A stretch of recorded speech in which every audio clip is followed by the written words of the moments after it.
Time to sell your home in Bay Village, Ohio? Let's talk about it.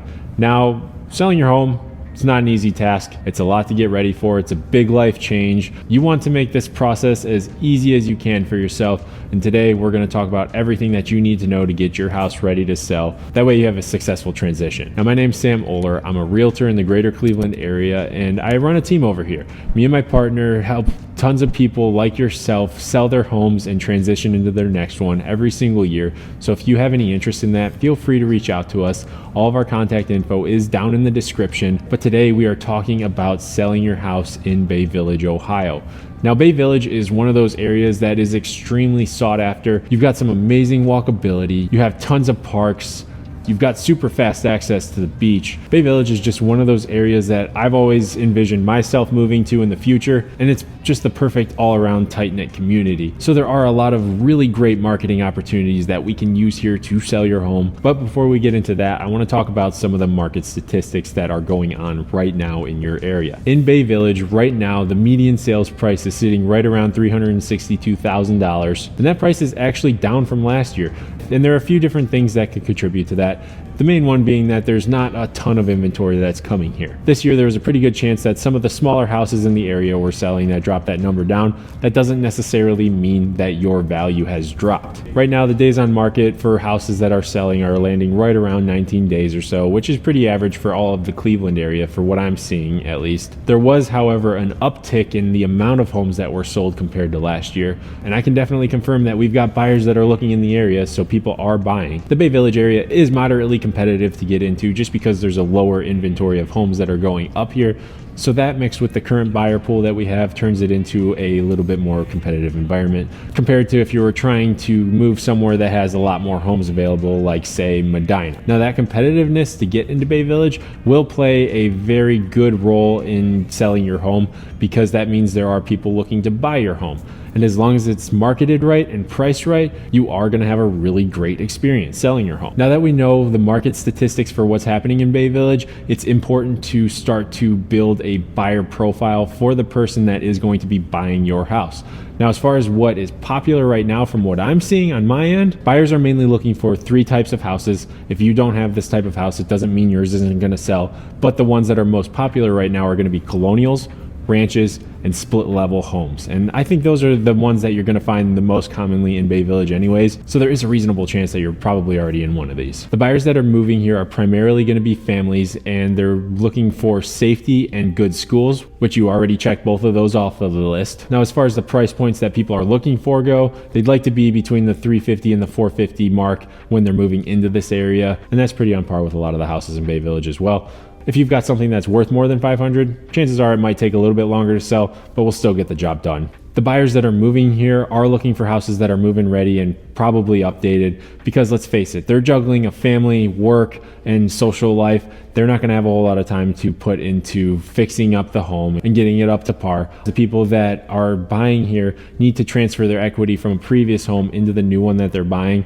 So there's no overlap in ownership where they could potentially come in and do renovations themselves before they move in. A lot of the time, these things work more like a domino effect where they sell their house, move out, and then immediately move into the new one. So having that updated kitchen, bathroom, flooring, a good looking exterior, and potentially an outdoor recreational space like a patio or a deck, those things are all going to be big benefits when it comes time to sell your home. But the families that are going to be moving into this area, there are going to be a few things that could potentially push them away from your house. Things like an old roof, old deferred maintenance, old mechanicals, old appliances.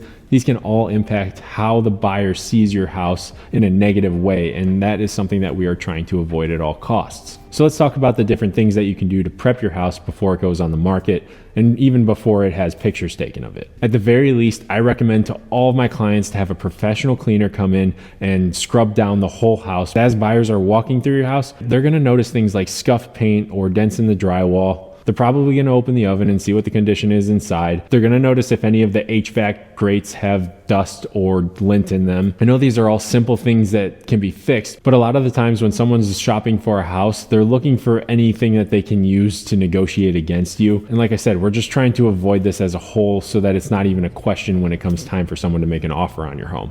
So step number 1 is to deep clean. Now step number 2 is to declutter and depersonalize.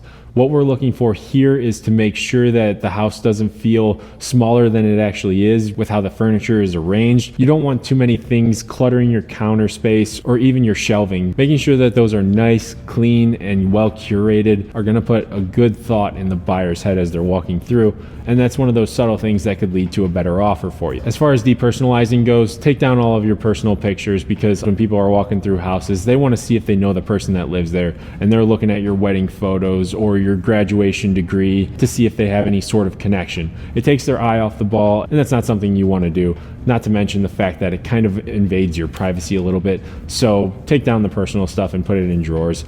Also, anything valuable, clear out of your drawers. Most people are not going to go rifling through them, but why risk it? As we move into some more in-depth prep and also more costly prep, we have the ability, if you work with me, to do some renovations to the home at our own expense up front that will get paid on the back end when the house sells. So that way you're not coming out of pocket or trying to stretch yourself to get the maximum value for your home. But these next few things are going to be more of an investment to increase the value of your home. Now, when we go to sit down and make the actual list of things that need to get done, I'm going to tell you everything that you need to do that is worthwhile to get the most money for your home. I'm not going to sell you a $70,000 renovation and it only add $30,000 or $40,000. If you're spending that much money, I'm going to make you an extra $30,000 on top of that. If your house only needs $1,000 worth of work, we have that option too. It's not like you have to go in and do a full renovation to it. So as far as the cosmetic updates can go, paint is going to be your highest return on value, because it's going to make the house smell new. It's going to make the house look new. It's going to make it feel incredibly clean. These buyers are going to walk through and they're going to be able to picture it like they're the first person living there, even though they're not. When you're painting your house, you want to go with neutral colors. If you're painting the walls, it's going to be an extremely light gray. City Loft is usually what I recommend, or some sort of sandstone beige color, because those are the colors that are in right now. The warmer colors are starting to be what are more appealing to people as they start to come out of what they're calling the millennial grays, but the extremely light grays work as well. If you're painting the trim and all the molding in the house, just stick to white. It's tried and true, and we're not trying to make it into Architectural Digest here with having some sort of crazy color accenting the walls. The next thing that's worth investing in is going to be your landscaping and your curb appeal. Have the house power washed, clean up the gardens, make sure all the concrete is edged so that the yard is looking nice. Your home's exterior is the first impression that the buyer's going to get, and if they have a negative mindset going into your home, there's not a lot you can do to save it. Depending on your price point, it might be worth it to invest in new countertops, potentially painting the kitchen cabinets, a backsplash, and also put a little bit of effort into the bathrooms as well, because those are going to be your other highest returning items. If you really want to dive into it, you could potentially finish a basement and add a ton of value of finished space down there, but then you're starting to dive into bigger jobs that might not necessarily be worth it. If your basement's already framed but it's not finished, that might be one of those things that makes more sense to do rather than starting with a blank slate. But again, as soon as I tour the house, I'll let you know if it's worth it or not. The final thing on the upgrade list is going to be fixing any deferred maintenance. So if the pitch around the exterior of your home is sloped towards the house rather than away from it, definitely get that fixed. If you have a hanging gutter or downspouts that don't extend far enough away from the house, those are worth fixing as well, because they're going to come up on an inspection. Get the furnace clean, drain the hot water tank, make sure anything that's easy to overlook just gets done. So that way when the inspector comes in, they're pleasantly surprised that you've kept up with the quality of the home, and there's a pretty good chance that they'll relay that information to the buyer, further indicating to them that they're making a good purchase. If you wanted to get crazy with it, you could do a pre-inspection and have an inspector come in for about $350 and conduct a full inspection on the house. That way you know exactly what you need to go in and fix, and you're able to leave that inspection report on the counter for buyers. Sometimes that works and people will waive their inspections, but the majority of the time they're not going to. So it's up to you if you want to do that pre-inspection. Now, after all the prep is done with your home, we can get in there and do our marketing shoots. We're going to shoot photo, we're going to shoot video. The whole process is going to take about 2.5 to 3 hours. You're going to get a few different items when it comes time to market the property. We do physical media that goes out to a targeted audience. We do social media marketing that goes out to a targeted audience. We've got the YouTube channel full of relocation clients, and we've got an open house strategy that's going to bring more buyers to your door that we work with strategically so that you get more of a return on your home. Obviously, we'll dive more in depth on that when we meet in person. I'm going to show you specific examples of what it looks like. But there's one thing that matters most when it comes time to sell your house, and that is the price of the home. Right now, you have to market your home at a value that is undeniable as far as price goes. When you do this, you create a larger competition pool because multiple people are seeing value in buying your home, which is going to drive the price up. We can't always promise that, but with our track record in the past, it's been working very well in the greater Cleveland area. Now, undeniable price doesn't mean list it 10% below what it's worth and try and drive the price up that much in value. What I'm saying is everything that we do works like puzzle pieces together in order to get you the maximum value for your home. So listing it over market value is actually going to hurt you, because if the house sits on the market for more than 14 days, people are going to start to think that something's either wrong with the house or they'll know that it's overpriced. And I'm seeing a lot of people afraid to make offers on properties right now. I don't know why, because as a buyer's agent, I push pretty hard to get my buyers a good deal. But if your house is overpriced, a lot of people are just walking away and not even offering on it, so that way they don't have to worry about offending you. Now, there's a few mistakes that I'm seeing sellers make both on the buy side and on the sell side. And the main one is price, but I already talked about that. Second on the list is ignoring curb appeal, because like I said before, that is the first impression of the home and you want to set a good standard for the walkthrough. Another mistake that I'm seeing is the sellers are not prepping for inspections. And when that comes time, that's another opportunity for the buyer to come back and renegotiate, potentially ask for some money off or for you to repair some things.